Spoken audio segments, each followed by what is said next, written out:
Selepas terpidana koruptor 300 triliun, Harvey Muiz mendapat vonis hanya 6,5 tahun penjara. Lini masa media sosial diramaikan gerakan rela dihukum demi uang besar. Fenomena satir itu dinilai marak terjadi karena ada rasa keadilan yang terusik di tengah kebijakan politik yang saat ini berdampak pada masyarakat.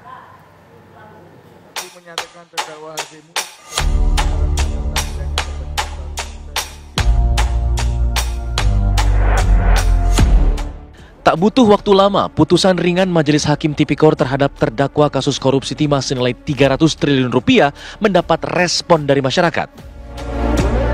Secara satir, netizen seakan kompak ramai-ramai mengaku rela dihukum masuk penjara asalkan bisa korupsi seperti Harvey Muiz hingga 300 triliun rupiah.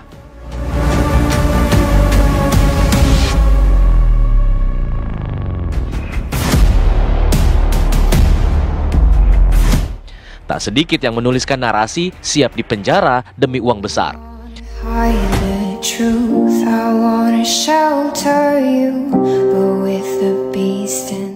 Salah satu akun warganet bahkan menjabarkan turunan nilai uang korupsi dibandingkan dengan jumlah hukuman penjara. Promo akhir tahun, daftar harga korupsi beserta hukuman penjaranya. Kalau Anda korupsi 300 triliun, Anda akan dihukum 6,5 tahun. Kalau ini dirasa terlalu berat, Anda bisa ambil promo-promo maling di bawahnya ya. Paling ringan Anda korupsi 4,6 triliun dihukum selama 1 bulan saja. Akun netizen tadi satu dari sekian banyak yang menyindir putusan ringan bagi koruptor dengan nilai fantastis. Tak terkecuali mantan mentalis dan YouTuber papan atas, Deddy Corbuzier. Gue punya pertanyaan ya. Seandainya lu merugikan uang negara ratusan triliun, itu udah pastilah kalau merugikan uang negara ratusan triliun, setidak-tidaknya yang masuk ke diri lu sendiri paling dikit 5 triliun aja ada lah gitu ya. Anggaplah 5 triliun gitu. So, let's change it. Lu dapat uang 5 triliun, oke? Dengan resiko di penjara 6,5 tahun. Mau nggak lu ambil? Pertanyaan Deddy itu bisa dianggap sebagai pertanyaan publik kebanyakan yang tergambar lewat sindiran satir di media sosial mereka. Pengamat politik Henry Satrio menjelaskan fenomena semacam itu terjadi karena ada rasa keadilan yang terusik di tengah kebijakan politik saat ini yang berdampak pada masyarakat. Reaksi-reaksi masyarakat terhadap kasus korupsi 300 triliun yang hanya kemudian dihukum hanya 6,5 tahun penjara itu membuat masyarakat naik pitam. Kenapa? Karena dirasakan tidak ada keadilan di sana karena merugikan negara begitu besar 300 triliun. Sementara masyarakat harus mengikuti kebijakan pemerintah yang akan menyesuaikan tarif pajak menjadi 12%. Bahkan banyak yang bersuara bersedia untuk korupsi 300 triliun atau bersedia untuk juga ikut korupsi demi mendapatkan uang dan hanya dihukum penjara sebentar menurut mereka. Nah, kemudian hal ini juga memicu gerakan-gerakan lain seperti misalnya ada gerakan Mari Korupsi ya, sebuah gerakan yang sangat negatif, tapi hal ini dilakukan untuk dalam rangka menuntut keadilan, memenuhi rasa keadilan sosial, kemudian pemerintah secara keseluruhan bisa mengambil peran penting dalam upaya memberikan keadilan dan mengurangi kemiskinan bagi rakyat Indonesia. Sepatutnya sorotan publik pada para lembaga penegak hukum yang tengah dinilai mencederai masyarakat ini bisa dijadikan momentum untuk memperbaiki sistem hukum di negeri ini. Tim TV One mengabarkan.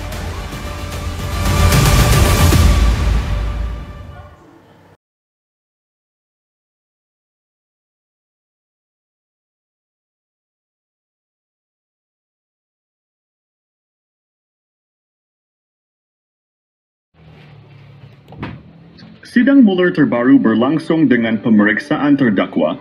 Tolong para terdakwa jawab pertanyaan dengan jujur ya. pemerintah dan DPR Pusat telah memberikan jawaban kepada Koordinator Pertanahan Kampung Cirapuhan. Saya penggugat yang menuntut 3 agendum di Dago. Pak, jawab yang benar. Kamu penggugat atau kolusi penggugat dengan oknum tergugat?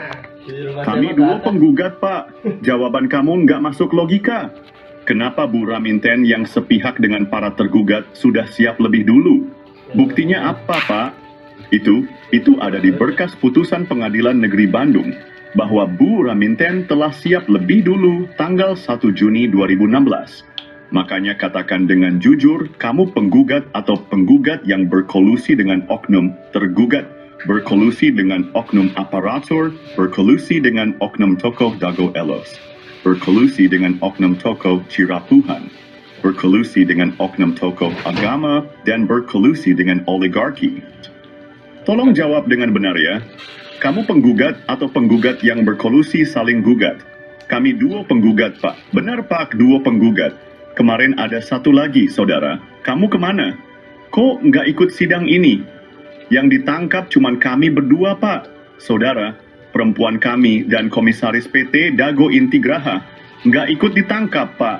Oke lah kalau begitu, tapi tolong jawab peranan kamu dengan jujur ya. Kamu penggugat atau penggugat yang berkolusi saling gugat? Kami adalah 2 penggugat, Pak. Kamu itu nggak masuk akal, nggak masuk logika kalau kamu penggugat. Kamu itu penggugat yang berkolusi saling gugat di pengadilan. Jangan dusta ya. Nggak, Pak. Benar, Pak. Kami adalah penggugat. Kamu coba tonton video dan cek blog film dokumenter versi warga kampung Cirapuhan atau Nawisan Kurma. Kamu itu penggugat yang berkolusi saling gugat. Ingat ya, beda antara penggugat dengan penggugat yang berkolusi dengan para tergugat. Coba deh, akmu tonton dulu film dokumenter Dago 6 jam atau Dago 5 jam. Ingat ya, kamu bisa merubah sejarah. Dan kasus ini sudah dilaporkan ke pemerintah pusat. Kalau kamu berkolusi saling gugat, itu namanya kolusi mafia tanah Dago saling gugat. Jangan bilang gugatan Mueller, tapi kolusi Mueller untuk saling gugat. Kolusi penggugat dengan oknum tergugat. Itu yang jadi korbannya malah yang tidak tergugat. Warga kampung Cirapuhan yang diintimidasi dan dihalangi pengajuan haknya dan negara yang tanahnya digelapkan. There once was a ship that put to sea, and the name of the ship was the Billy O.T. The winds blew up her bow, dipped down, oh below my bully boys blow. Soon may the wellerman come to bring us sugar and tea and rum. One day when the tonguing is done, we'll take our leave. Abiaya, bagian kedua kasus Mueller, bersaudara melawan Dago Elos. Bagaimana kamu mendata calon tergugat? Kami ada tim khusus. Pak, tim khusus itu terdiri dari para tergugat utama ya. Itu artinya kamu berkolusi saling gugat dengan para tergugat. Tidak, Pak. Kita ada tim khusus untuk mendata calon tergugat. Pak. Iya, kamu berkolusi dengan para tergugat dalam mendatanya. Itu artinya kamu kolusi saling gugat? Tidak, Pak. Kalau tidak, gimana bisa? Anda menjadikan 4 tergugat utama yang dianggap warga kampung Cirapuhan itu termasuk jaringan Anda. Artinya, kamu berkolusi saling gugat. Tidak, Pak. Lalu bagaimana kamu bisa mendata dengan detail keluarga Udin Sudinta? Kebetulan saja, Pak. Jawaban kamu nggak masuk logika. Coba kamu tonton video versi kampung Cirapuhan bahwa yang mendata calon tergugat adalah oknum tergugat. Buktinya apa, Pak? Berkas Pengadilan Negeri Bandung tergugat nomor 69 atas nama Udin S itu sekarang dipakai Yani, anak Udin Sudinta. Tergugat nomor 99 atas nama Usin Sudinta itu yang sekarang dipakai tambal ban. Lalu tergugat nomor 232 atas nama Cepi. Padahal anak Udin Sudinta kan ada beberapa, kenapa Anda tulis atas nama Cepi? Tergugat nomor 233 atas nama Cepi, ini kan sudah dioperkan ke Pak Dirman. Kenapa nggak ditulis Pak atas nama Pak Dirman? Kamu takut ya, kalau Pak Dirman dibantu oleh warga yang nggak ikut jaringan mafia tanah saling gugat? Jaringan mafia tanah saling gugat. Apa-apa? Sebentar, kita lanjutkan dulu. Tergugat nomor 301 atas nama Udin S yang sekarang dipakai warung kopi. Bagaimana mungkin kamu bisa mencatat tergugat dengan detail keluarga besar Udin Sudinta? Buktinya apa, Pak? Itu berkas putusan Pengadilan Negeri Bandung. Katakan dengan jujur, kamu berkolusi saling gugat ya? Tidak, Pak. Kalau tidak itu nggak masuk akal. Coba deh kamu tonton film dokumenter versi Kampung Cirapuhan. Dalam film itu dijelaskan motif kolusi jaringan mafia tanah saling gugat. Tapi di berkas putusan Pengadilan Tinggi nggak ada itu, Pak. Yang kita bicarakan berkas putusan Pengadilan Negeri Bandung. Kalau gugatan Mueller itu nggak masuk logika dan akan merugikan warga Kampung Cirapuhan dan negara senilai 100 miliar hingga 1 triliun rupiah. Coba cek blog dan video versi Kampung Cirapuhan. Ini kasus sudah dilaporkan ke pemerintah pusat. Sebaiknya kamu jujur ya, sengketa Tanah Dago ini adalah kolusi mafia, tanah saling gugat. Bukan gugatan, tapi kolusi saling gugat. Berkolusi untung mendapatkan untung bila pihak tergugat menang atau pihak penggugat menang.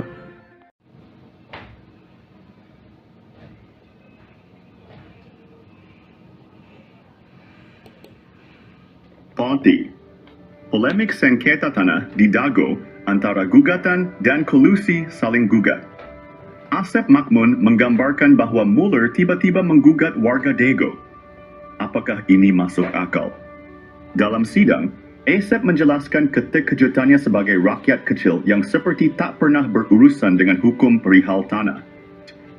Padahal riwayat Asep Makmun bersama Iwan Surjadi dan pengacaranya menyerobot lahan penduduk asli, lalu kerap bawa-bawa LSM untuk menuntut ganti rugi ke Dimage, padahal bukan garapannya, dan juga garapan keluarganya sudah dioperalihkan.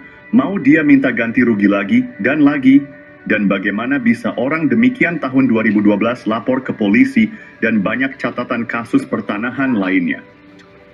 Lalu apakah masuk logika Mueller tiba-tiba menjadikan Asep Makmun dan rekannya sebagai tergugat utama nomor 1 sampai tergugat nomor 4? Bagaimana cara Mueller menggugat? Bagaimana mungkin Mueller memiliki data detail tentang tergugat tanpa berkolusi dengan oknum tergugat? Misalnya, tergugat keluarga Udin Sudinta dan anaknya, Cepi.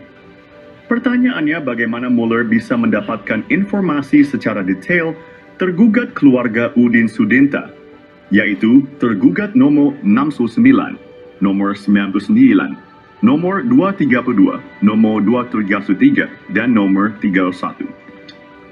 Mueller tampaknya mempersiapkan gugatan dengan matang bersama oknum. Tergugat yang notabene Ketua RW 02 Dago Elos. Sementara itu, Apud Sukendar tiba-tiba diangkat oleh Lurah Sebgai Ketua RW 1 Kampung Cirapuhan ketika masa pendataan. Padahal Apud Sukendar bukan calon Ketua RW 1 Kampung Cirapuhan. Lalu bagaimana mungkin pendatang bernama Didi Koswara dari Subang diberi peranan seolah tuan tanah penduduk asli dengan lebih dulu diberi hadiah dan legalitas penyerobotan lahan oleh Iwan Surajadi PT Batu Nunggal Indah dan oknum aparatur negara. Mueller menargetkan tergugat utama yang sudah diberi peran untuk siap menghadapi. Dibantu dengan warga yang tidak tahu riwayat tanah dan riwayat penduduk asli.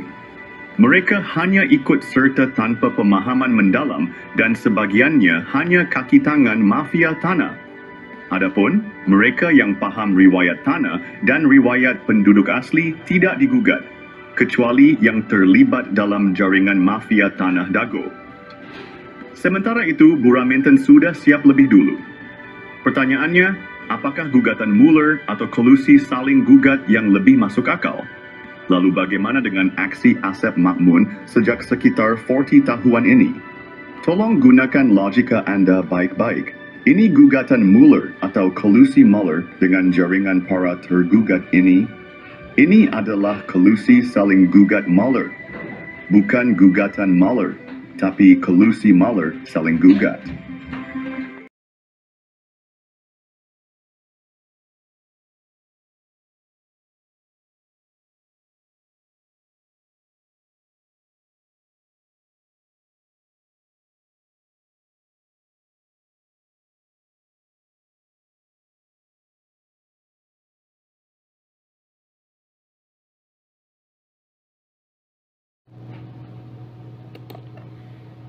Bab I, sidang Mueller terbaru memasuki bagian ketiga. Fokusnya adalah pemeriksaan dua Mueller sebagai penggugat yang berkolusi saling gugat dengan oknum para tergugat. Pertanyaan dimulai, saudara kenal dengan orang bernama Daddy M. Saad? Penggugat menjawab tidak mengenal orang tersebut. Ini membuat majelis terkejut. Bagaimana mungkin Anda tidak mengenalnya? Ada interupsi, tidak kenal ya tidak kenal.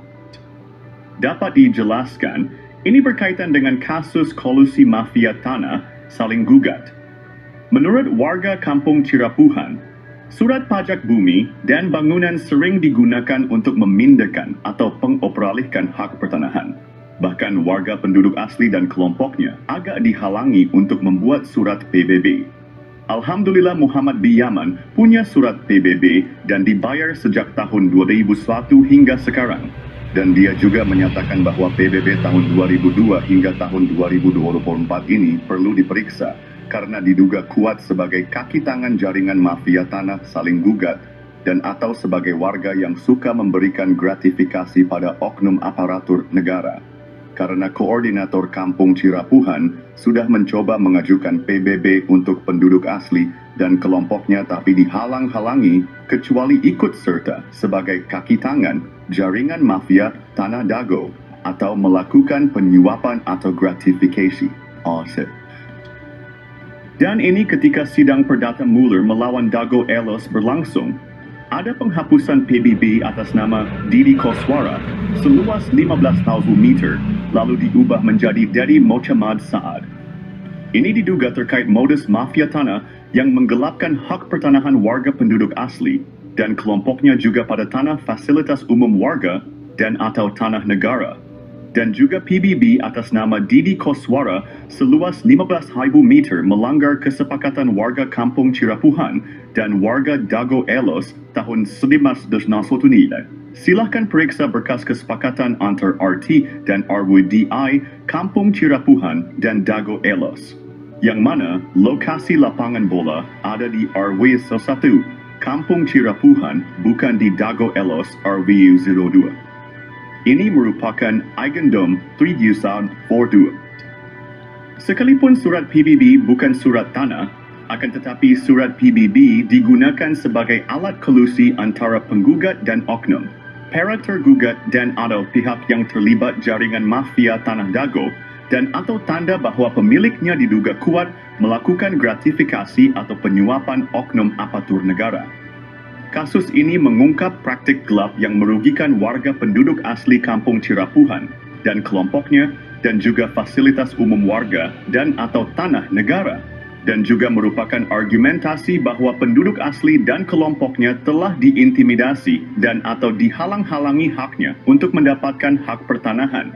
Untuk itu PBB tahun 2002 hingga tahun 2024 ini perlu diperiksa dengan seksama karena diduga kuat sebagai kaki tangan jaringan mafia tanah saling gugat dan atau sebagai warga yang telah memberikan gratifikasi pada oknum aparatur negara. Dan PBB atas nama Didi Koswara ini terhapus dan telah dikonfirmasikan oleh pengurus RT 27 RW 1 Kampung Cirapuhan dan tokoh masyarakat RW 2 Dago Elos yang bernama Pak Abidin bahwa Didi Koswara menyatakan PBB itu sudah dikuasakan ke adik iparnya, yaitu Asep Makmun. Untuk itu, PBB tahun 2002 hingga tahun 2024 ini perlu diperiksa dengan seksama karena diduga kuat sebagai kaki tangan jaringan mafia tanah saling gugat dan atau sebagai warga yang telah memberikan gratifikasi pada oknum aparatur negara. Dan selanjutnya mohon warga penduduk asli dan kelompoknya diberi hak untuk mengurus surat PBB dan mengurus hak pertanahan. Sekali lagi kami tanyakan Anda apakah mengenal Dedi M. Saad? Tolong jawab dengan jujur ya. Karena ini untuk mengungkapkan kebenaran kasus sengketa Tanah Dago, apakah kolusi saling gugat Mueller atau gugatan Mueller? Sekali lagi kami tanyakan Anda apakah mengenal Dedi M. Saad? Kenal atau tidak? Baik itu Anda kenal dan atau kalau tidak kenal berarti anggota jaringan mafia tanah ada lagi yang belum terungkap. Makanya silahkan Anda cek blog atau video dokumenter versi Kampung Cirapuhan atau Nawisan Kurma. Ini adalah kisah nyata. Kini atau nanti kita harus berjuang untuk mengungkapkan kebenaran.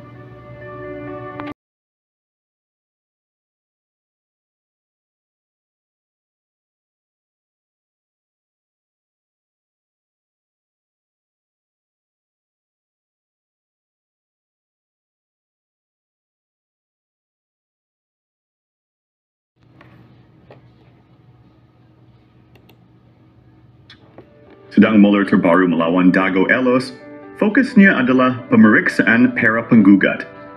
Penggugat menuntut 0,3 hektar tanah di Dago. Ini adalah tuntutan yang cukup besar. Adakala yang terlalu besar atau terlalu luas itu kadang sukar bagi manusia untuk memahaminya. Dengan kata lain, adakala manusia itu punya keterbatasan cara memahami suatu hal yang terlalu besar atau terlalu luas. Kadang sesuatu yang besar bisa membingungkan. Mungkin kita akan memulai dengan skala kecil dulu saja. Misalnya, jika hanya menuntut tanah secara perdata dari Apud Sukendar, berapa meter yang bisa didapat jika menang? Dan sebaliknya, jika Apud Sukendar menang, berapa meter yang dia dapatkan? Memulai dari skala kecil bisa lebih jelas. Lalu Alosana gimana? Lalu Didi Koswara gimana? Nggak bisa gitu Pak. Kita langsung nuntut skala besar saja. Jawaban Anda nggak masuk logika. Kita dapat informasi dari warga kampung Cirapuhan. Apud Sukendar itu nggak punya garapan di Eigendom Verponding yang Anda tuntut. Kenapa Anda susah-susah menuntut Apud Sukendar? Dan lagi kok bisa-bisanya Anda menuliskan alamat lengkap Apud Sukendar.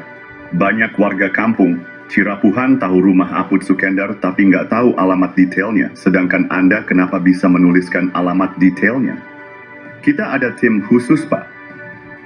Tim khusus yang mengarahkan supaya Apud Sukendar menghadapi gugatan Anda. Ya namanya nuntut hak Pak. Ada informasi Apud Sukendar, Didi Koswara, dan Asep Makmun didorong untuk menghadapi gugatan Anda. Interupsi. Jadi banyak pertanyaan mengungkap fakta tapi sudah menuding. Balik lagi ke poin tadi ya, kalau Anda menang tuntutan dari Didi Koswara, Apud Sukendar, dan Alosana, Anda dapat lahan luas berapa dari ketiga orang tersebut? Dan kalau Apud Sukendar, Alosana, Didi Koswara memang dapat lahan berapa? Ya harus kita hitung lagi Pak. Apud Sukendar nggak punya garapan di Eigendom Verponding itu. Kenapa susah Anda menuntutnya? Ya kebetulan saja Pak.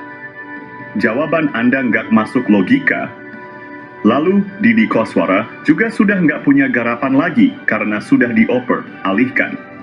Lalu Anda tuntut apa nggak aneh ini? Ya, ini. Nggak juga Pak, namanya juga menuntut hak pertanahan. Jawaban Anda nggak masuk logika. Misalnya keluarga Udin Sudinta dan juga atas nama Cepi. Totalnya kan ada 5 yang dinyatakan sebagai tergugat nomor 69, tergugat nomor 99, tergugat nomor 232, tergugat nomor 233, dan tergugat nomor 311.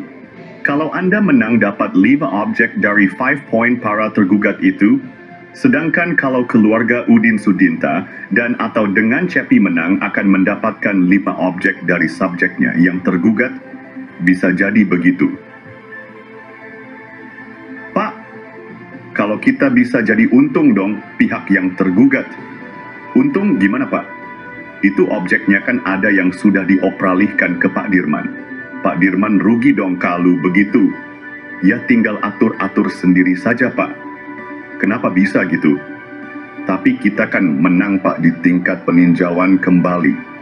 Bukan begitu, maksud kita kan hendak mengungkapkan kebenaran yang berdasarkan ketuhanan yang Maha Esa. Dan ini bisa menimbulkan masalah baru lagi.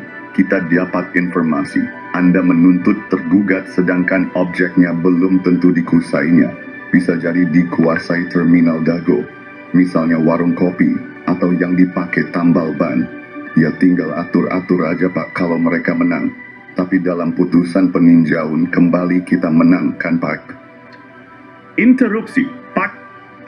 Maaf, kami mohon tidak diinterupsi. Karena ini menyangkut adanya pihak yang paling dirugikan, yaitu pihak yang tidak tergugat ataupun pihak yang enggak ikut serta sebagai penggugat. Kenapa enggak gabung aja ke warga lainnya? Satu, mohon maaf, enggak bisa begitu. Kenapa enggak bisa begitu? Itu enggak mau bersatu saja. Apa arti bersatu kalau hanya merugikan tanah hak warga lainnya dan atau tanah hak negara dan atau fasilitas umum? Enggak bisa. Pak, itu harus gabung dengan salah satu pihak saja. Ini ada dugaan kuat seperti kasus di Tangerang, mafia tanah saling gugat. Seperti kasus mafia tanah saling gugat di Tangerang. Yang punya hak pertanahan malah nggak ikut dilibatkan sebagai tergugat atau penggugat. Karena kasus di Tangerang adalah mafia. Tanah saling gugat. Maka boleh ada pihak yang ikut serta untuk bergabung. Sama dengan sengketa tanah Dago. Dugaan kuat adalah kolusi mafia tanah saling gugat bukan gugatan tapi kolusi mafia tanah saling gugat di Dago. Jadi kalau bergabung malah menjadi masalah yang merugikan warga kampung Cirapuhan dan negara. Coba Bapak dan Ibu tonton penjelasan dalam video versi Kampung Cirapuhan atau Nawisan Kurma. Tonton video yang durasinya agak panjang juga cek blognya. Perlu dijadikan catatan bahwa kasus ini sudah dilaporkan ke pemerintah pusat dan sudah dapat atensi dari DPR RI Pusat Komisi 2.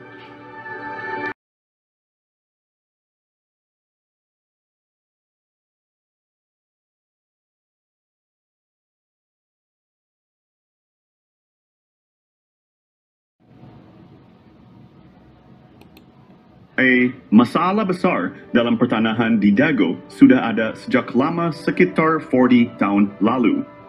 Tanda-tandanya sudah terlihat sejak tahun 1980-an. Permasalahan dimulai dengan disalahgunakannya surat dari BPN ke Gubernur Jawa Barat, Memorial Lurah Dago oleh jaringan mafia tanah.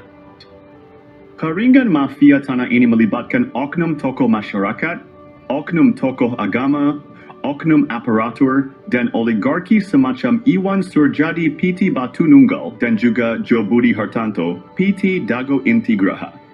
Awalnya Asep Makmun adalah anak pekerja atau anemer bernama Ahya dan Didi Koswara adalah menantu Ahya. Kemudian bersama dengan kaki tangannya jaringan ini mulai mengintimidasi penduduk asli, merusak riwayat sejarah penduduk asli dan juga riwayat tanah. Lalu, tanah adat dan garapan mulai diserobot. Dimulai dengan penyerobotan lahan, keluarga besar Nawisan bernama Tommy dan jalan warga sehingga muncul SHM Andidi Koswara seluas 8 meter. Lalu penyerobotan tanah Pak Bagio yang dipinjam Pak Slamet atau Pak Karto untuk masjid dan penyerobotan tanah adat dan garapan sekitarnya termasuk garapan Muhammad B. Yaman Cirapuhan No. 17. Sehingga muncul SHM atas nama Didi Koswara seluas 270 meter dan Ismail Tanjung.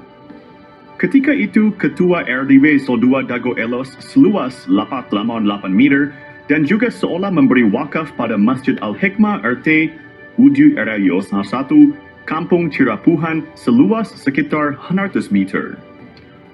Setelah dibuatkan ajeb oleh Meli Nathaniel, namun sertifikat hak milik muncul atas penjualnya yaitu atas nama Didi Koswara dan Ismail Tanjung, padahal pembelinya Iwan Surjadi. Tanah di sekitar Terminal Dago dan sekitar kantor pos juga fasilitas umum dialihkan secara sembunyi-sembunyi lalu dibuatkan PBB atas nama Didi Koswara seluas 15.000 meter. Hal ini melanggar kesepakatan warga Dago Elos tahun 1997 dan juga kesepakatan warga Dago Elos dan warga Cirapuhan tahun 1999. Luas garapan Asep Makmun 280 meter, jadi 100 meter.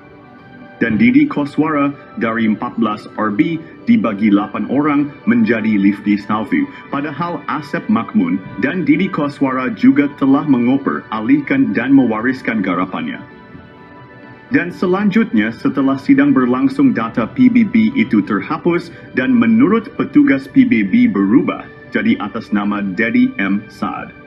Dan sebelum itu, Bu Raminten sepihak dengan tergugat telah bersiap lebih dulu. Silakan periksa berkas-berkas dan juga berkas putusan pengadilan untuk memahami lebih lanjut. Apakah ini kolusi gugatan Mueller atau gugatan Mueller yang masuk akal?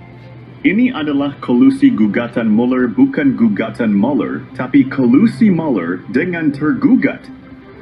Kasus tanah yang melibatkan bos mafia telah menggemparkan.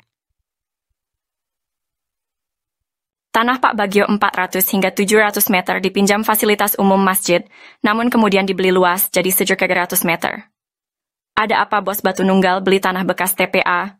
Penyerobotan jadi hadiah 80 meter lalu 270 meter Didi Koswara untuk Ketua RW Sentul 2, Dago Elos Ismail Tanjung 8% 8M, bonus balik layar tergugat dan pendataan tergugat Ketua RW Sentul 2 Dago Elos Asep Makmun sebagai pembela Isidentil, Ketua RW Sentul 1 Cirapuhan Apud Sukendar dan oknum aparatur. Rupanya target 100 miliar hingga 1 triliun hingga tanah puluhan meter. Keluarga besar Pamenpati TNI dan Polri diserobot dan dilaporkan polisi tahun 2012. Sejak tahun 2007 sudah diberi tanda batas pohon alpukat dan sirsak, AIPAI. Bos mafia tanah Iwan Surjadi kebal hukum pada dana bansos tahun 2014. Pemerintah perlu membentuk tim independen untuk menyelidiki kasus sekarang merugikan warga kampung Cirapuhan dan negara 100 miliar hingga 1 triliun. Mafia tanah saling gugat Dago, bukan ngegugat, tapi saling gugat. Tonton film Keluarga Mueller durasi 4 jam 40 m. Kisah ini terjadi di kampung Cirapuhan pada tahun 2008. Bob Nainggolan, seorang pengacara, mengirim surat panggilan atas nama Iwan Surjadi. Bos Batu Nunggal mengaku berhak tanah seluas sekitar 100 meter. Setahun sebelumnya, warga menanam pohon alpukat, nangka, dan lainnya sebagai tanda batas tanah Pak Bagio seluas sekitar 700 meter. Adapun barat dan timurnya adalah tanah warga. Notaris Meli Nathaniel membuat akta jual beli AJB dengan penjual Ismail Tanjung dan Didi Koswara. Asep Makmun menjadi penunjuk batas. Setelahnya sertifikat terbit atas nama penjual. Ini gratifikasi, AC. Kemudian hari, Iwan Surjadi ternyata hanya seorang mafia tanah saling gugat. Ia memberi hadiah untuk oknum aparatur, juga Didi Koswara, Ismail Tanjung, Asep Makmun dan rekan sebagai pendata calon tergugat dan tergugat. Sertifikat tanah atas nama penjual muncul setelah AJB dibuat. Kesaksian dari Pak Ada, Paman Asep Makmun, Pak Unus, dan Pak Slamet juga mendukung hal ini. Menunjukkan Asep Makmun, Apud Sukendar, dan jaringan mafia telah berdusta. Lalu memberi peran Didi Koswara seolah tokoh tuan tanah pribumi sebagai tergugat.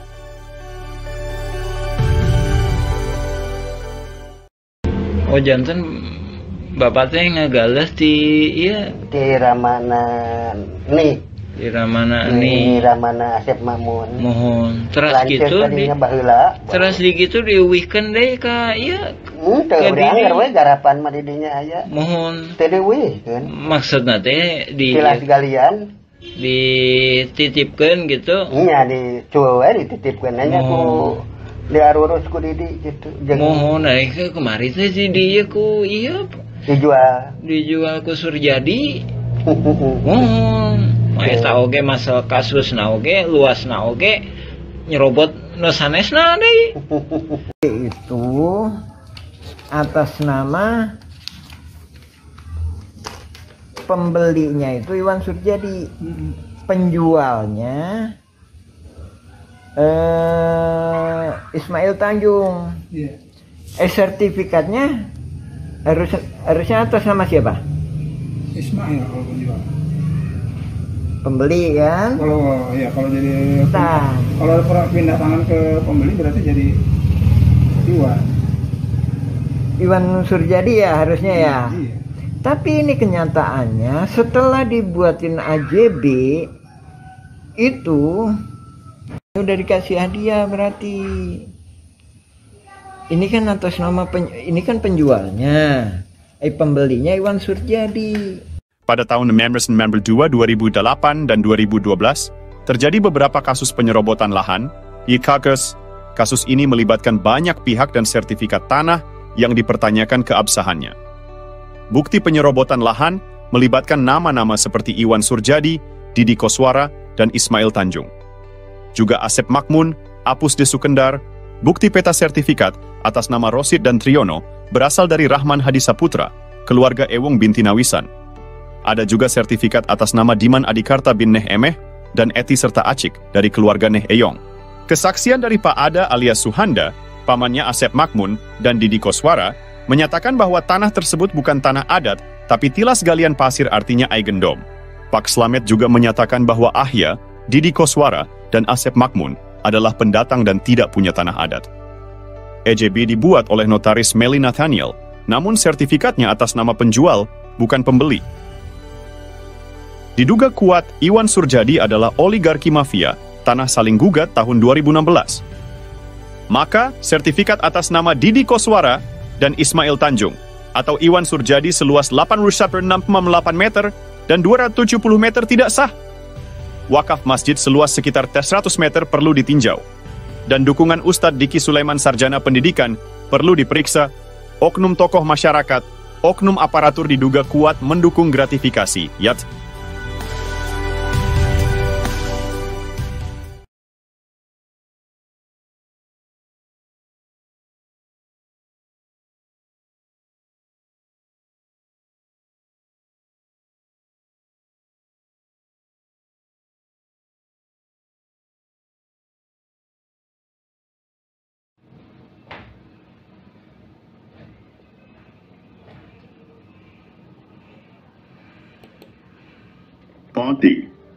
Polemik sengketa tanah di Dago antara gugatan dan kolusi saling gugat. Asep Makmun menggambarkan bahwa Muller tiba-tiba menggugat warga Dago. Apakah ini masuk akal? Dalam sidang, Asep menjelaskan keterkejutannya sebagai rakyat kecil yang seperti tak pernah berurusan dengan hukum perihal tanah. Padahal riwayat Asep Makmun bersama Iwan Surjadi dan pengacaranya menyerobot lahan penduduk asli, lalu kerap bawa-bawa LSM untuk menuntut ganti rugi ke damage, padahal bukan garapannya, dan juga garapan keluarganya sudah dioperalihkan. Mau dia minta ganti rugi lagi, dan bagaimana bisa orang demikian tahun 2012 lapor ke polisi dan banyak catatan kasus pertanahan lainnya. Lalu apakah masuk logika Muller tiba-tiba menjadikan Asep Makmun dan rekannya sebagai tergugat utama nomor 1 sampai tergugat nomor 4? Bagaimana cara Muller menggugat? Bagaimana mungkin Muller memiliki data detail tentang tergugat tanpa berkolusi dengan oknum tergugat? Misalnya, tergugat keluarga Udin Sudinta dan anaknya, Cepi. Pertanyaannya, bagaimana Muller bisa mendapatkan informasi secara detail tergugat keluarga Udin Sudinta, yaitu tergugat nomor 69, nomor 99, nomor 232, nomor 233, dan nomor 31. Muller tampaknya mempersiapkan gugatan dengan matang bersama oknum. Tergugat yang notabene Ketua RW 02 Dago Elos. Sementara itu, Apud Sukendar tiba-tiba diangkat oleh Lurah Sebgai Ketua RW 1, Kampung Cirapuhan, ketika masa pendataan. Padahal Apud Sukendar bukan calon Ketua RW 1, Kampung Cirapuhan. Lalu bagaimana mungkin pendatang bernama Didi Koswara dari Subang diberi peranan seolah tuan tanah penduduk asli dengan lebih dulu diberi hadiah dan legalitas penyerobotan lahan oleh Iwan Surjadi PT Batu Nunggal Indah dan oknum aparatur negara? Mueller menargetkan tergugat utama yang sudah diberi peran untuk siap menghadapi. Dibantu dengan warga yang tidak tahu riwayat tanah dan riwayat penduduk asli. Mereka hanya ikut serta tanpa pemahaman mendalam dan sebagiannya hanya kaki tangan mafia tanah. Adapun mereka yang paham riwayat tanah dan riwayat penduduk asli tidak digugat, kecuali yang terlibat dalam jaringan mafia tanah Dago. Sementara itu, Buraminten sudah siap lebih dulu. Pertanyaannya, apakah gugatan Mueller atau kolusi saling gugat yang lebih masuk akal? Lalu bagaimana dengan aksi Asep Makmun sejak sekitar 40 tahun ini? Tolong gunakan logika Anda baik-baik. Ini gugatan Mueller atau kolusi Mueller dengan jaringan para tergugat ini. Ini adalah kolusi saling gugat Mueller. Bukan gugatan Mueller, tapi kolusi Mueller saling gugat.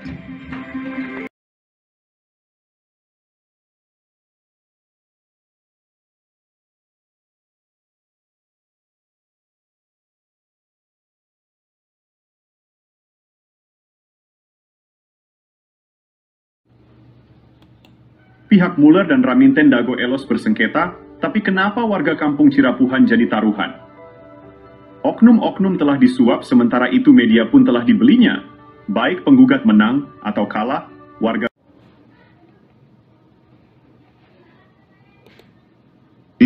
Kasus-kasus Tanah Dago bisa diibaratkan bandar judi. Bandar judi online, coba gunakan logika. Pada tahun 1997, luas tanah garapan warga Dago Elos hanya sekitar 5.940 meter persegi. Silakan periksa peta BPN tahun 2000 bahwa objek warga Dago Elos ada di belakang terminal, bukan di samping. Namun, tuntutan tanah oleh Mueller mencapai 60.000 meter persegi. Situasi ini mirip dengan judi online. Kalau Mueller menang dapat tanah 63.000 meter. Sementara kalau oknum warga Dago Elos menang dapat puluhan ribu meter, padahal tahun 1997 hanya 540 meter. Jadi siapapun yang menang, pihak yang mengatur tetap mendapatkan keuntungan besar melebihi modal yang dipertaruhkan. Jika Mueller menang, dia mendapatkan 63.000 meter persegi. Silakan periksa berkas putusan Pengadilan Negeri Bandung. Jika oknum tergugat menang, mereka mendapatkan puluhan ribu meter persegi. Padahal kan tahun 1997, luas tanah hanya 540 meter. Jadi intinya bandarnya yang menang. Dan ini membuktikan ada bandar di sengketa Tanah Dago. Coba gunakan logika Anda. Ini sistem hukum tidak adil dan berpihak pada oligarki.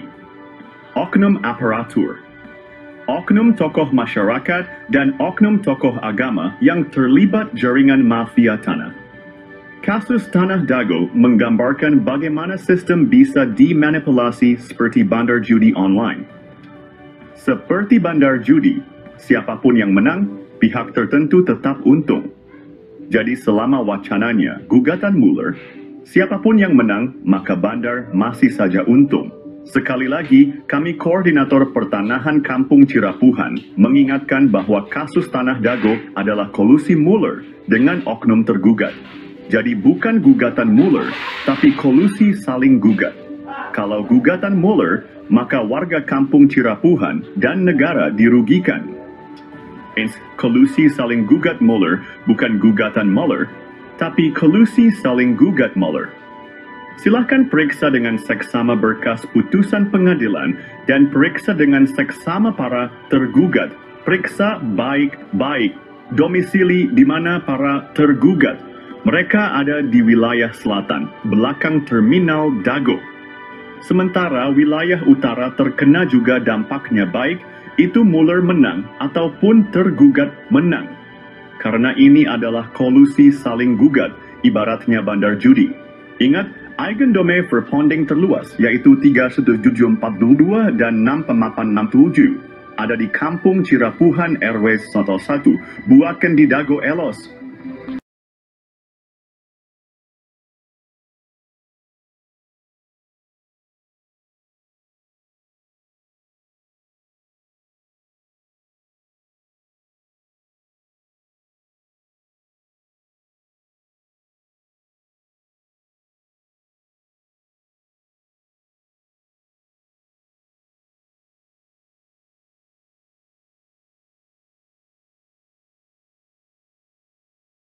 A'udzubillahiminasyaitonirrajim. Bismillahirrahmanirrahim. Assalamualaikum warahmatullahi wabarakatuh. Nah, ini di belakang Hotel The Match ini terjadi konflik agraria yang telah menipu dunia, yaitu konflik perdata. Perbedaan data luas tanah pada sengketa lahan Dago menjadi pemicu mafia beraksi. Koordinator Pertanahan Kampung Cirapuhan menjelaskan luas objek tanah memicu kolusi mafia tanah saling gugat. Pertama, Muller bersaudara dan PT Dago Intigraha menggugat tanah seluas 63.000 meter persegi pada 3 Agendum Verpanding. Kedua, Bu Raminten mengklaim nak 9.000 meter persegi pada 4 buah Agendum Verpanding. Dengan kesepakatan oknum, tergugat warga Dago Elos adalah penggarapnya. Perlu diperiksa berkas kesepakatan warga. Pada tahun 1991, warga Dago Elos hanya menguasai 5.940 meter persegi. Dan juga pita warga Dago Elos pada berkas BPN sekitar tahun 1997 atau tahun 2000 utamakan kedua poin tersebut.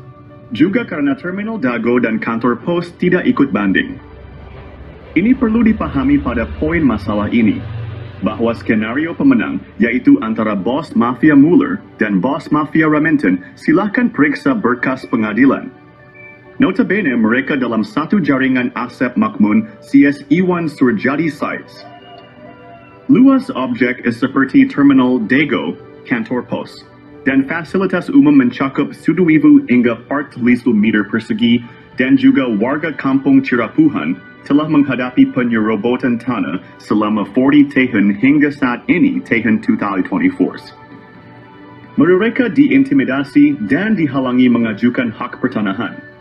Lalu ingat baik-baik Agendum Verpanding 3.7 Pemapa 2 dan 6.97 berlokasi di kampung Cirapuhan Airbayu Al-1, Dago bukan di Dago Elos Arbidio Slodue.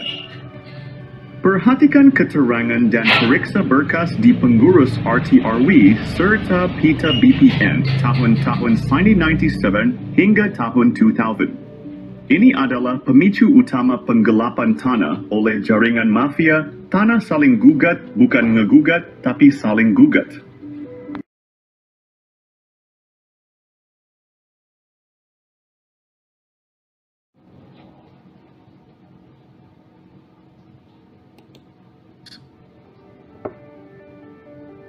Mengungkap pihak dalam sengketa lahan Dago Elos Masla. Ini dipicu oknum warga Dago Bandung.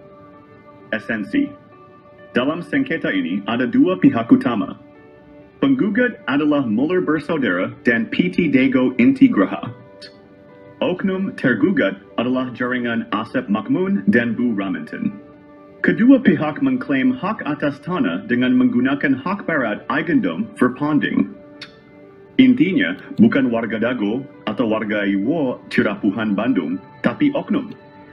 Dan ada pihak yang belum muncul adalah oknum aparatur. Dan oligarki juga jaringannya seperti Iwan Surjadi dan Dedi M. Saad I. Simak penjelasan korelasi kasus sebelumnya dalam film dokumenter Nawisan Kurma atau versi Kampung Cirapuhan. Silakan cek blog atau video yang berdurasi agak panjang. Periksa berkas putusan pengadilan tuntutan Muller dengan adanya kesepakatan Bu Raminten. Misalnya, kesepakatan pihak Bu Raminten dengan Asep Makmun ada dalam putusan PN Bandung. Dan berkas lainnya, misalnya PBB 15 harga meter atau sertifikat di Koswara. Iwan Surjadi dan berkas warga atau berkas peta BPN. Koordinator Pertanahan Kampung Cirapuhan sudah mengirim surat ke DPR Pusat seberat 3 kg, adapun ke Presiden berat berkas 2,7 kg. Esensi dalam sengketa tanah Dago ini adalah satu jaringan mafia tanah dengan modus saling gugat yang melibatkan proksi. Proksinya, ingat, satu jaringan mafia tanah. Adapun kasus tanah makam dengan oknum supir BPN bernama Sahidin, beda lagi. Jadi esensi kasus Dago gugatan Muller nggak masuk logika. Tapi esensinya kolusi penggugat, tergugat, dan jaringannya.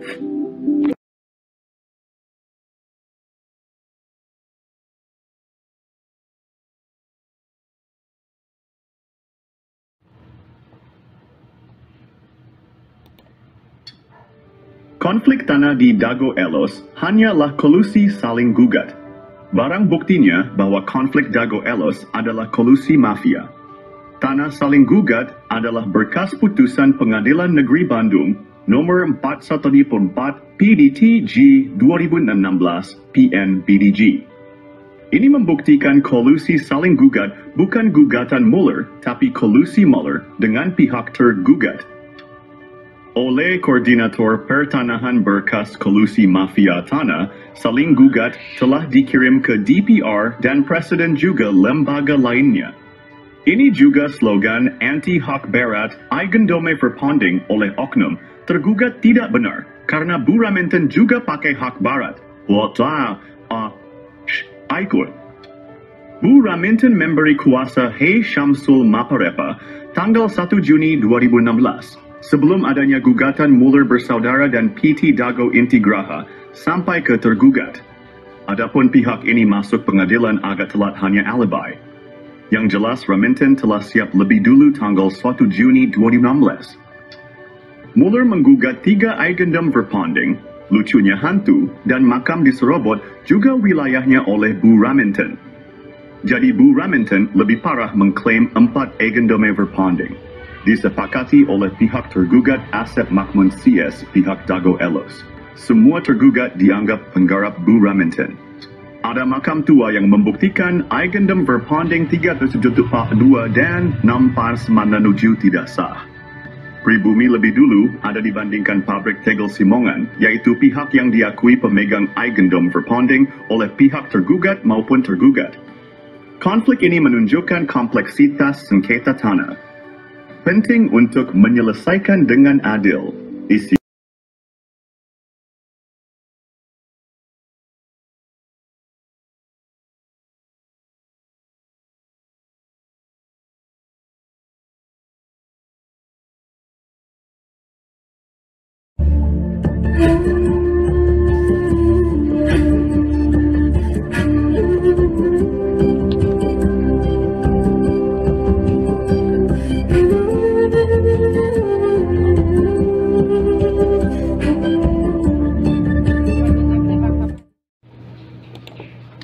Info modus mafia Tanah Dago.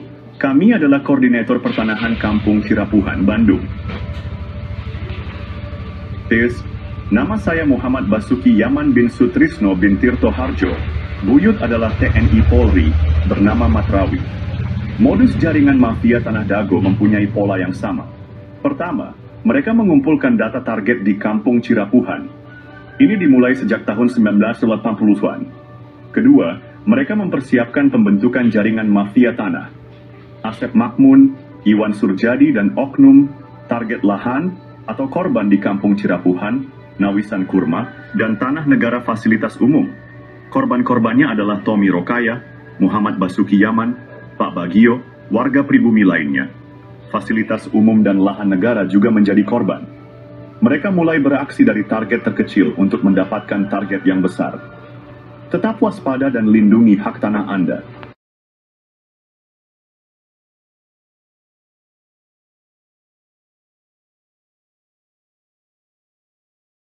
Tahap penyerobotan lahan Dago Bandung dimulai dengan penyerobotan lahan Tommy Rokaya, keluarga besar Nawisan yang menaungi ahya Bapak Asep Makmun.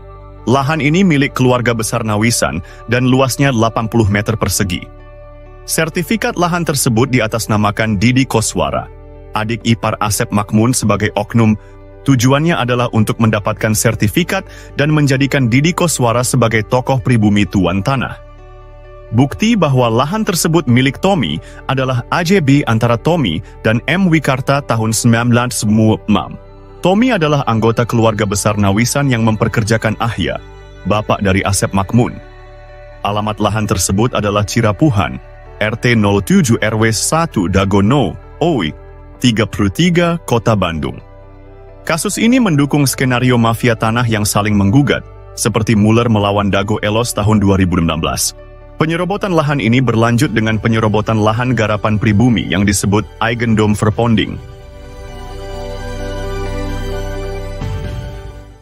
Modus mafia Tanah Dago EP3 target penyerobotan lahan yang lebih besar, teknik atau modus. Mereka menggunakan intimidasi untuk menghalangi warga pribumi. Warga ditakut-takuti dan diancam penjara oleh kaki tangan mafia tanah. Sejak tahun 1980-an, area garapan pribumi diserobot mafia tanah. Lahan ini juga diklaim oleh Eigendom Verponding Pabrik Tegel Simongan. Padahal keluarga besar Nawisan sudah ada sebelum pabrik itu berdiri.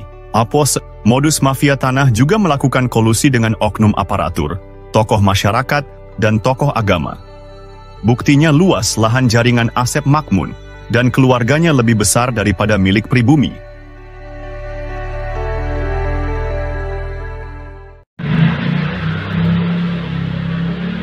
Episode 4 dari Modus Mafia Tanah Dago mengungkap penipuan data tanah, Yomi Shimasis. Asep Makmun dan keluarganya memberikan keterangan yang berbeda dengan warga dan bukti lapangan. Keterangan Asep Makmun di pemerintah juga berbeda dengan di warga. Di pengadilan, Asep Makmun mengklaim tanah milik bapaknya. Padahal, bapaknya hanya pekerja di keluarga besar Nawisan. Asep Makmun juga mengaku diberi tanah oleh Pak Bagio. Namun, kesaksian Pak Slamet dan Pak Unus menyebut beda usia 40 tahun antara Asep Makmun dan Pak Bagio.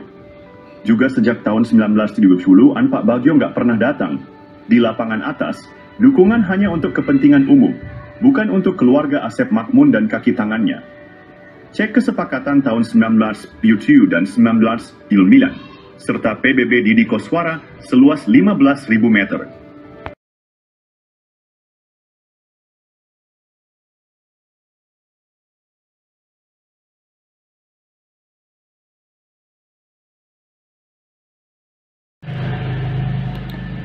Berikut Modus Mafia Tanah Dago episode 5 versi Kampung Cirapuhan.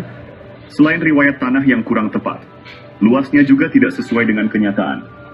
Di lapangan bawah, mafia tanah menyerobot lahan Pak Bagio yang dipinjam untuk Masjid Aresem. Mereka juga menyerobot lahan garapan Muhammad B. Yaman dan warga lainnya.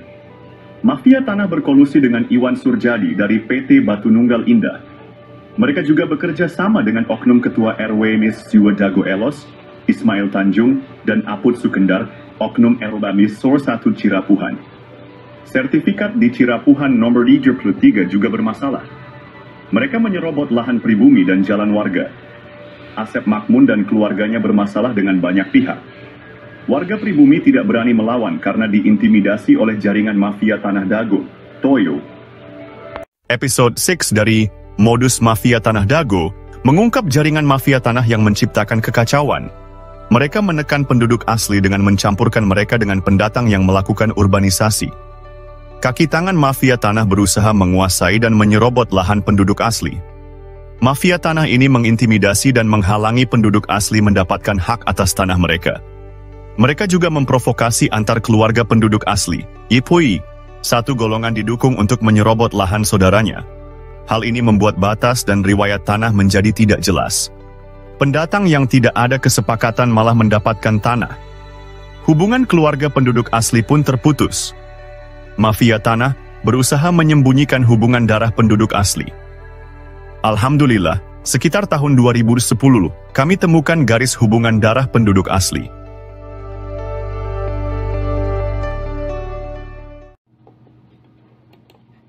Analisa, penelitian, dan penyelesaian mafia Tanah Dago perlu dilakukan. Dasho. Alhamdulillah, sejak sekitar 20 tahun lalu kami mulai mempelajari riwayat tanah.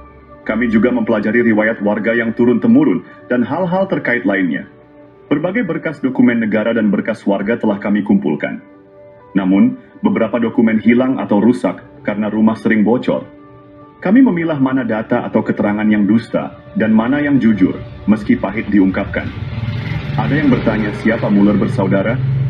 Analisa, penelitian, dan penyelesaian mafia Tanah Dago perlu dilakukan. Kami mengetahui Muller dari langkah mendekati tanah dan Asep Makmun Cies. Kami melihat Muller dari cermin yang diperlihatkan oleh Asep Makmun dan jaringannya.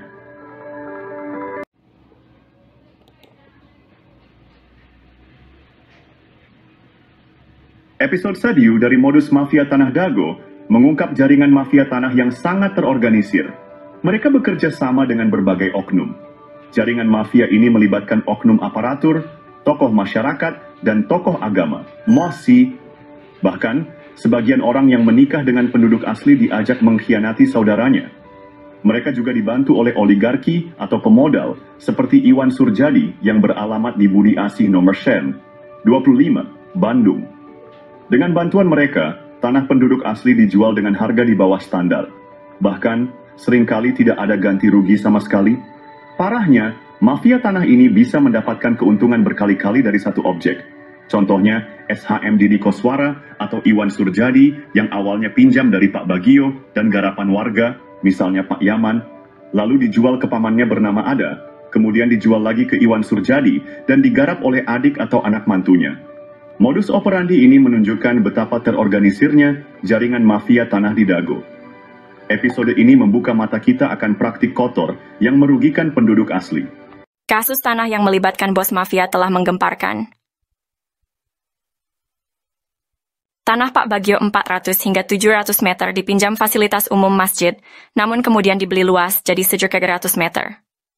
Ada apa bos Batu Nunggal beli tanah bekas TPA?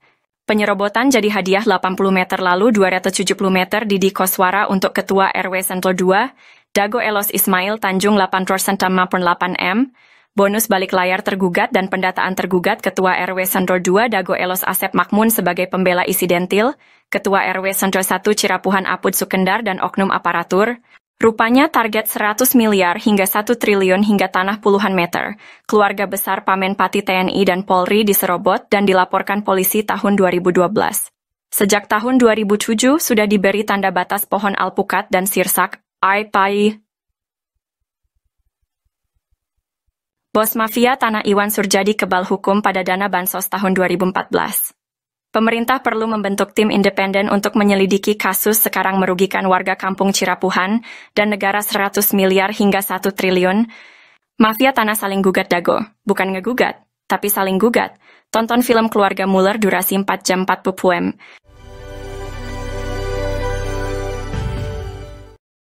Oh janten bapak teh ngagales di iya di Ramana nih. Di Ramana nih. Di Ramana Asep Mamun. Mohon. Terus gitu di baheula. Terus di gitu diuwihkeun deui ka ieu. Teu dianggar we garapan mah di dinya aya. Mohon. Teu diuwihkeun. Maksudna teh di silas galian dititipkeun gitu. Iya dicuwe we dititipkeun nya ku diarurus ku Didi gitu. Mohon aing kemarin teh di dieu ku ieu dijual ku Surjadi. Mohon. Eta oge masalah kasus na oge, luas na oge, nyerobot nu sanesna deui. Kasus Tanah Dago Mafia Tanah Kolusi Saling Gugat, episode 8 mengungkap pola yang sama.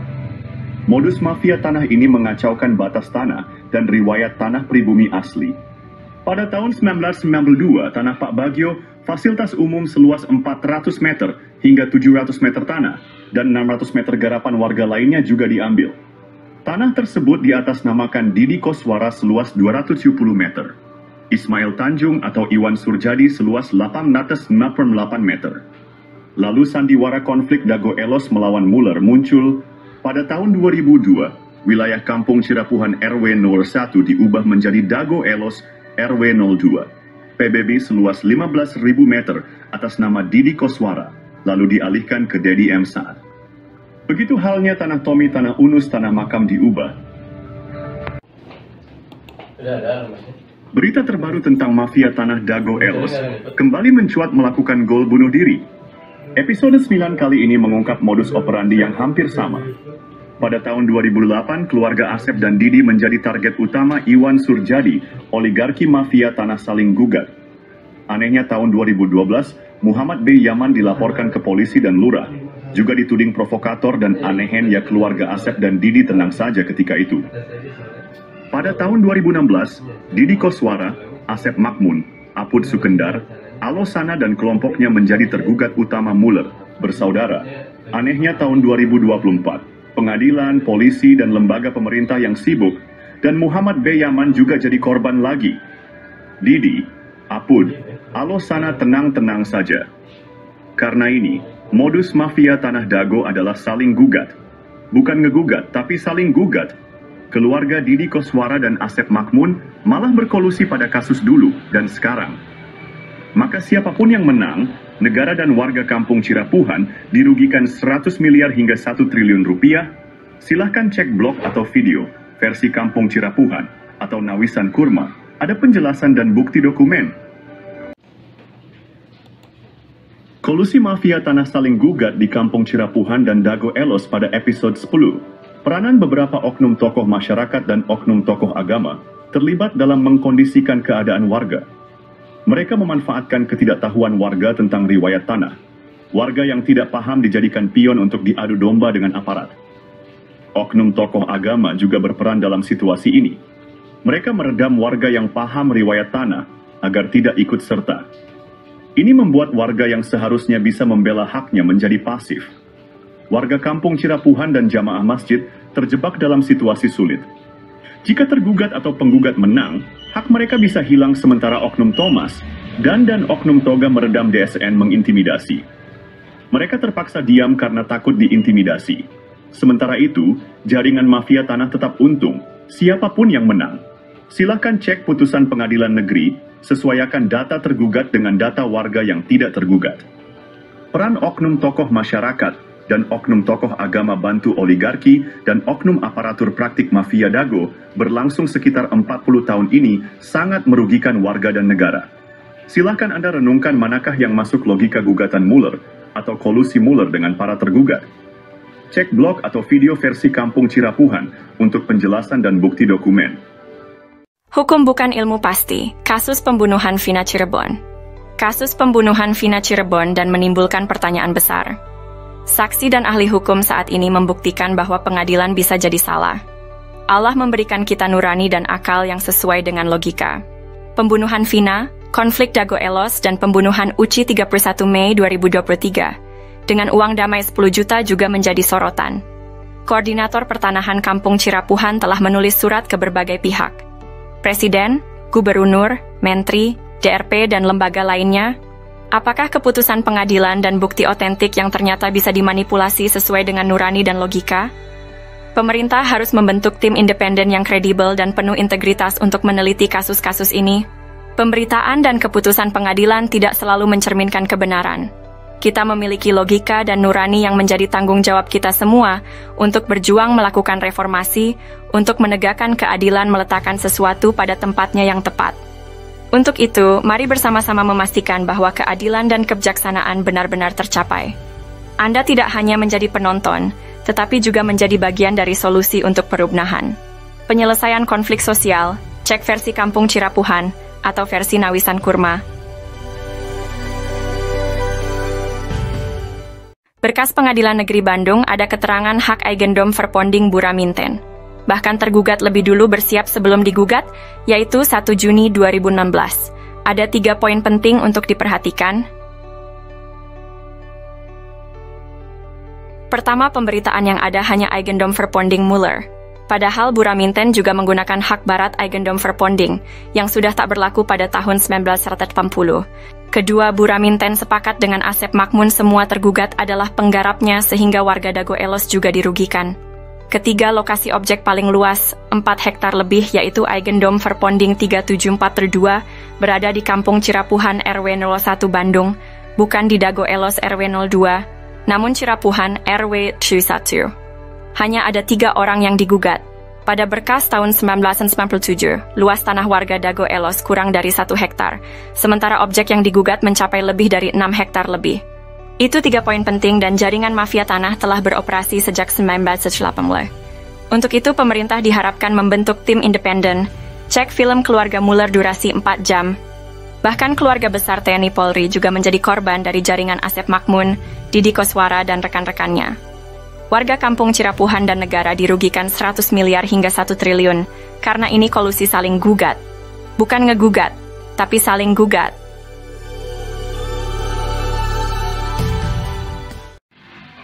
A'udzubillahi minasyaitonirrajim. Bismillahirrahmanirrahim. Assalamualaikum warahmatullahi wabarakatuh.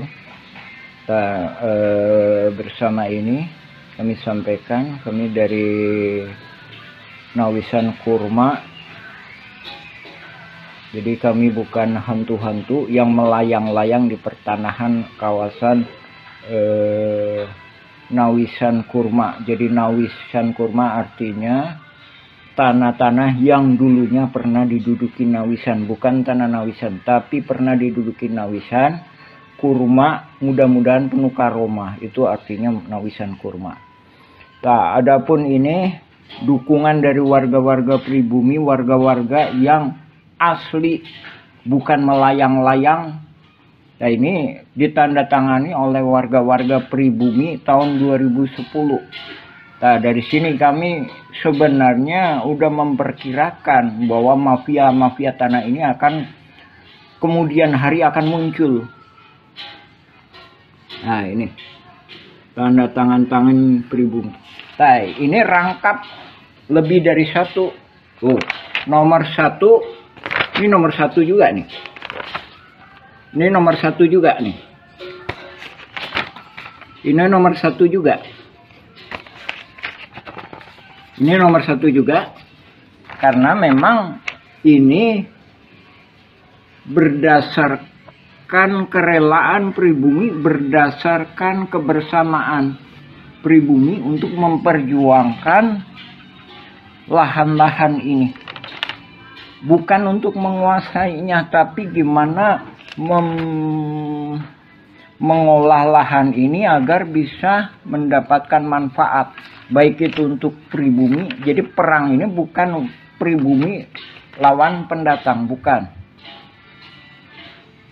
Bukan perang Dagolos lawan Cirepuan, bukan. Bukan perang ulama lawan jamaah.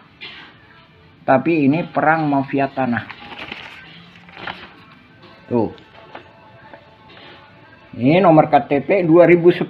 Ini ada yang udah meninggal ini. Jadi anak turunan Nawisan itu sekarang lebih kurang jumlahnya 500 hingga 1000 jiwa. Ini kepala-kepala keluarganya ini.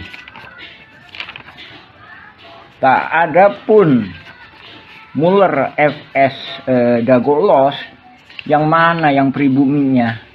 Saya kemarin ke saudara Angga bilang pribumi Dagolos adalah leluhur Kang Jana tukang panggul. Itu pun tahun 1900-an, sedangkan ini 1800-an. Buktinya adanya makam. Nah, ini kepala keluarganya ini.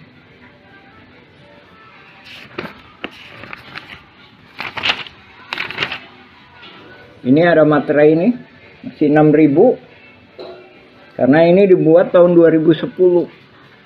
Ini kita nggak menyerahkan ke BPN Kota Bandung karena kita sendiri memahami bahwa masih adanya kaki tangan mafia di BPN dan beberapa instansi.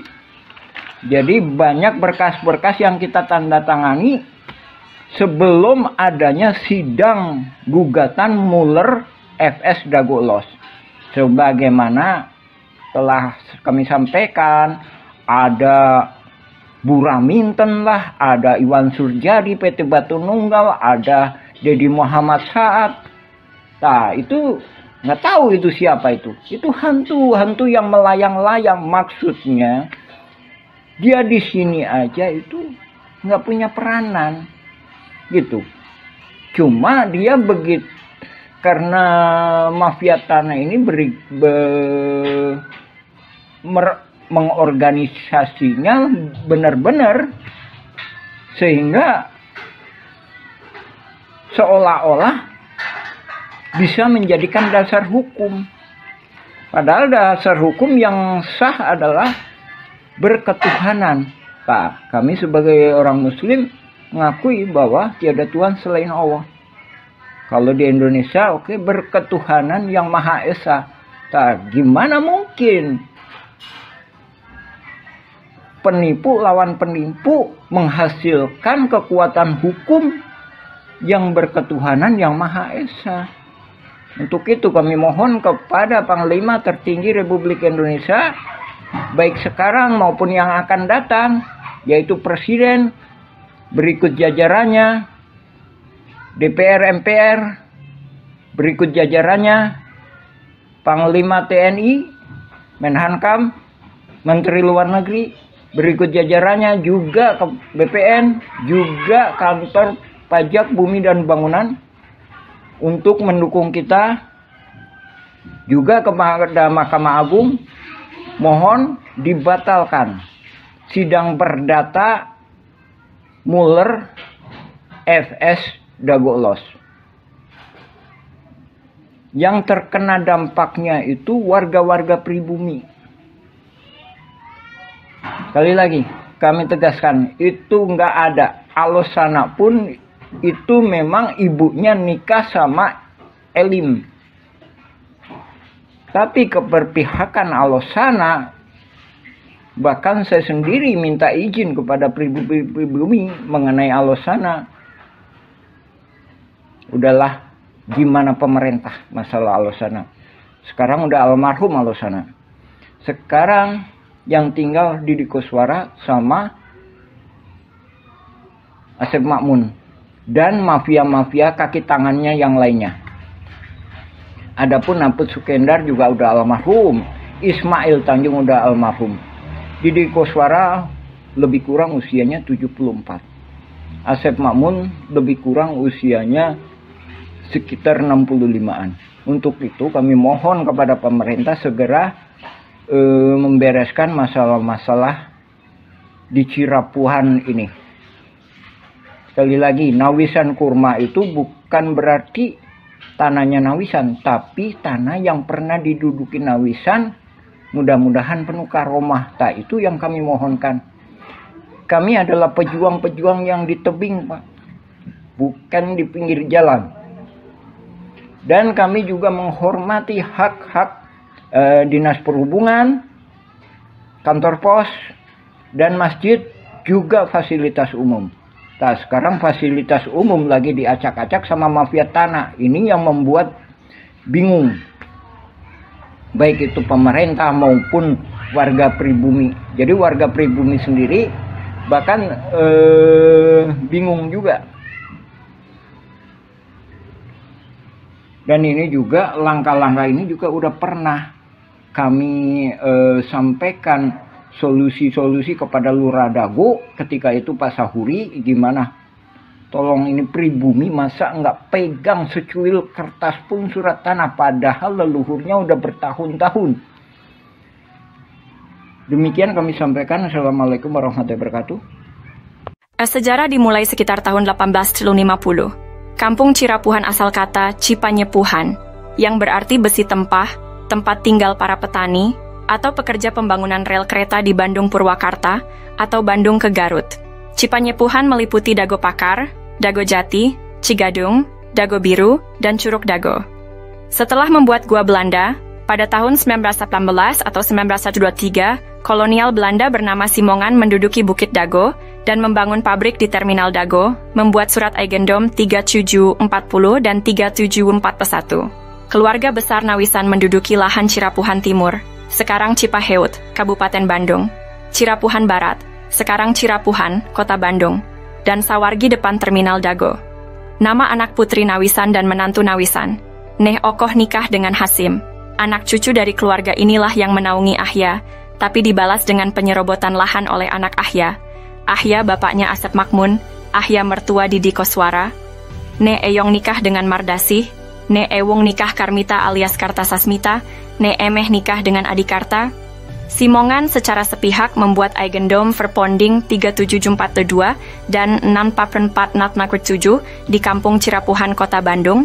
Ini tidak sah karena pribumi lebih dulu menduduki lahan tersebut, bukti dengan adanya makam Nawisan dan anak-anaknya. Silahkan pemerintah tinjau lokasi, informasi lebih lanjut bagian lanjutan. Anda dapat menjelajahi juga versi Kampung Cirapuhan atau Nawisan Kurma.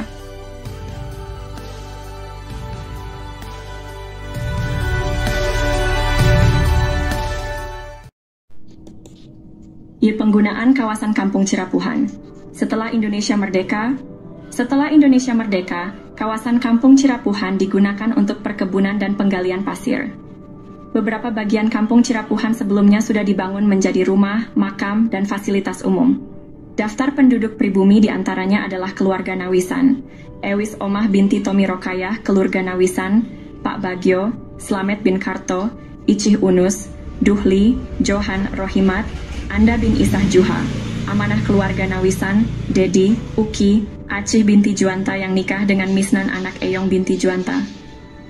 Tahun 1969 tercatat ada pendatang bernama Ahya, dan adiknya bernama ada juga Didi Koswara, yang berasal dari kota Subang yang dipekerjakan jadi penggali pasir atau anemer.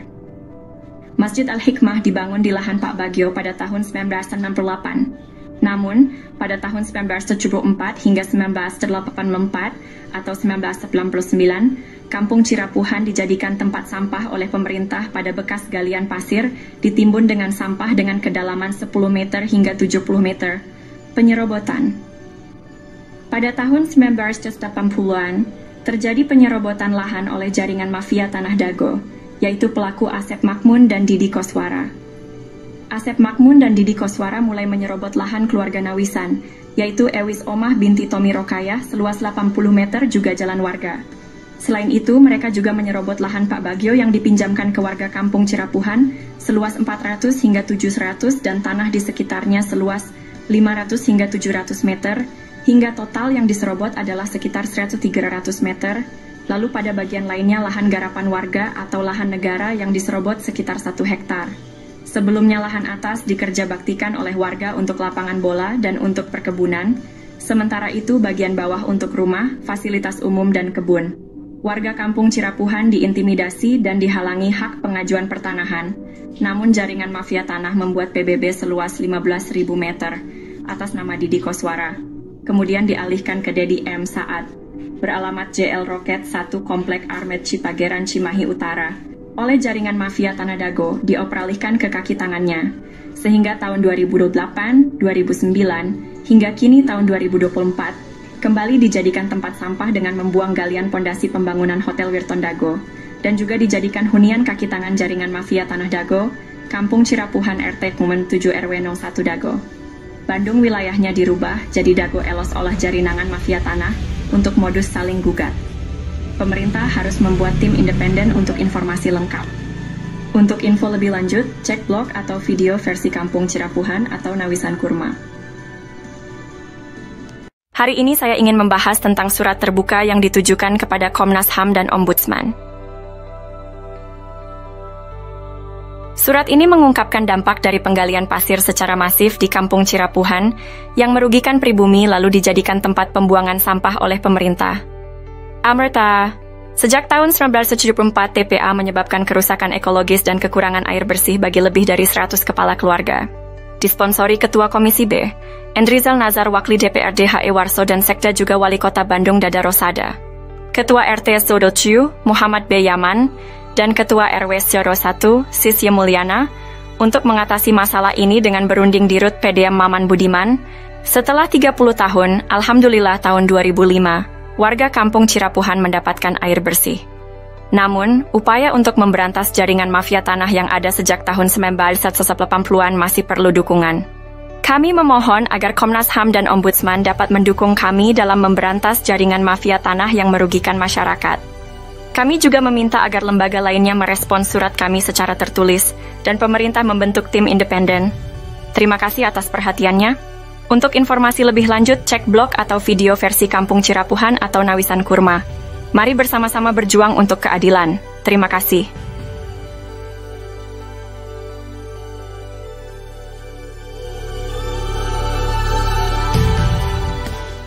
Halo semuanya, kita akan membahas mengapa mafia tanah beraksi di Cirapuhan.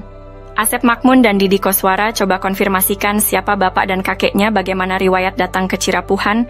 Tucker, Asep Makmun anak dari Ahya yang juga mertua Didi Koswara, dinaungi oleh pribumi Tomi Rokayah dan diberi pekerjaan sebagai penggali pasir atau anemer. Kenapa mafia tanah berani beraksi? Karena kemiskinan, keterbatasan pendidikan, dan mayoritas anak turunan Nawisan adalah perempuan. Mafia tanah, oknum warga, oknum aparatur, dan oligarki menganggap mereka sasaran empuk. Alhamdulillah. Pada tahun 2007, Ketua DPR Kota Bandung, Husni Mutakin merekomendasikan warga RT 07 RW 01 Cirapuhan untuk mendapatkan pendidikan tinggi UPI Bandung. Namun, warga menolak bantuan uang 1,5 juta dari Sekda Wali Kota Bandung. Warga minta masuk sekolah tinggi bukan uang. Dan tahun 2009 Depsos membantu pembentukan kelompok usaha bersama atau KUBE, tapi gagal karena intervensi oknum. Dengan swadaya warga membentuk KUBE, Kelompok Usaha dan Sosial Rakyat Madani atau KURMA, Nawisan Kurma. Semoga Allah memberkahi tanah yang pernah diduduki Nawisan, amin. Untuk itu, mohon dukungan semua pihak untuk memberantas sandiwara mafia tanah ini. Pemerintah perlu membentuk tim independen. Untuk info lengkap blog atau video versi Kampung Cirapuhan atau Nawisan Kurma,